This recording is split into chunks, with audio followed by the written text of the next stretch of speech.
The radar lock-ons were really caused by electromagnetic interference or unusual atmospheric conditions. Eventually, even SOBEPs agreed. But one major question remains unanswered and unexplained. Experts say that when ground-based and air-based radar track the same object simultaneously, the object is real. One of the lock-ons, a simultaneous tracking of the UFO by one of the F-16s and the ground radar station, has never been explained.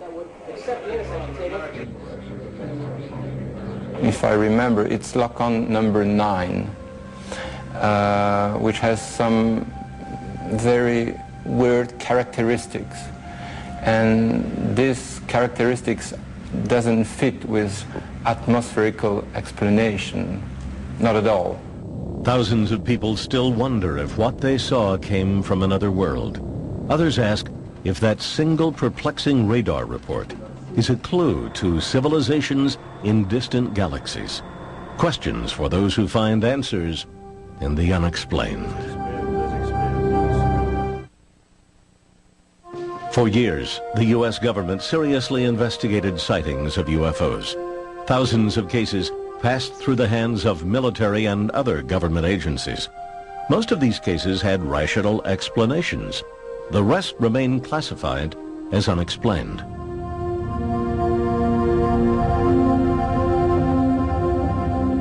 "50-year-old Polish immigrant and amateur geologist Stephen Mahalik looked forward to his weekend getaways in the Falcon Lake area, 90 miles east of his home in Winnipeg, Manitoba. This was Mahalik's favorite prospecting site. Around noon on May 20th, 1967, as he examined a quartz formation, Mahalik was distracted by some unruly geese. He looked up and was transfixed. He says he saw two cigar-shaped objects glowing red in the sky.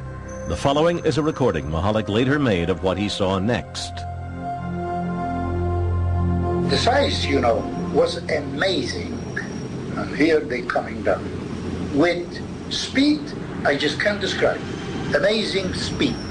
Mahalik says one of them stopped, suddenly accelerated, then disappeared. The other landed about 50 yards away. He watched in awe. I hear shh, and I hear a high-pitched whistle of running equipment, pumps on high speed. When the tank landed, it was of gray-pink color. It's stainless steel, and it was pink hot. And I can feel the breeze on my face that thing is hot outside. There was my notebook, there was my pencil, so I sketched this thing. Mahalik claims it was round, about 40 feet long and about 10 feet high. His curiosity took hold and he approached the craft. He examined the outside of it, slowly touching the glowing skin with his gloved hand. It was fiery hot, nearly melting the palm of his rubber glove. Mahalik says the craft rotated, turning its grid-like exhaust vent toward him. The blast of hot gas from the vent knocked him to the ground, setting his shirt and undershirt on fire. Suddenly, the craft lifted off the ground and, according to Mahalik, soared straight up. He threw his burning shirts to the ground, dazed and in severe pain from the burns to his chest and stomach. Mahalik says he wandered around for what seemed like hours before he managed to gather up his supplies. He found his way out of the woods, caught a bus, and later that night arrived back in Winnipeg. Still in pain, he rushed from the bus station to nearby Misericordia Hospital, where he was treated for first-degree burns. Mahalik claims the blast from the craft had etched a grid-like pattern into his abdomen that matched the pattern on the exhaust vent. The next day, Sunday, he was spirited off to the St. Regis Hotel after convincing the managing editor of Winnipeg's highly regarded daily newspaper, the Winnipeg Tribune, that his extraordinary encounter was real. At that time, I said, okay, as any newsman would have done, draw it. I gave him a piece of paper. I think that drawing has become the most famous UFO piece of evidence in the world today. He sat down, he drew it in front of me. I hid it. I talked to him. I called doctors, I called police, and I sure as hell didn't want the Winnipeg Free Press getting the story. Monday's edition of the Tribune led with this headline. Mahalik soon became a sensation worldwide. What followed was one of the most intensely examined UFO cases on record. Over the next 2 years, Mahalik's burns kept recurring and no one could explain why. He was examined by more than a dozen physicians in Canada and the United States, including doctors at the Mayo Clinic.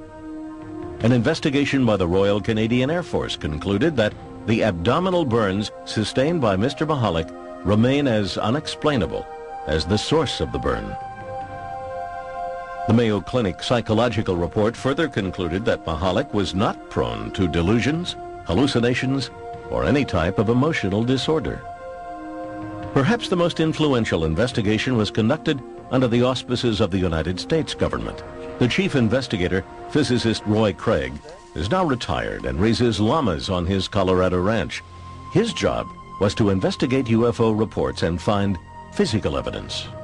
We responded to the Falcon Lake report as soon as we could.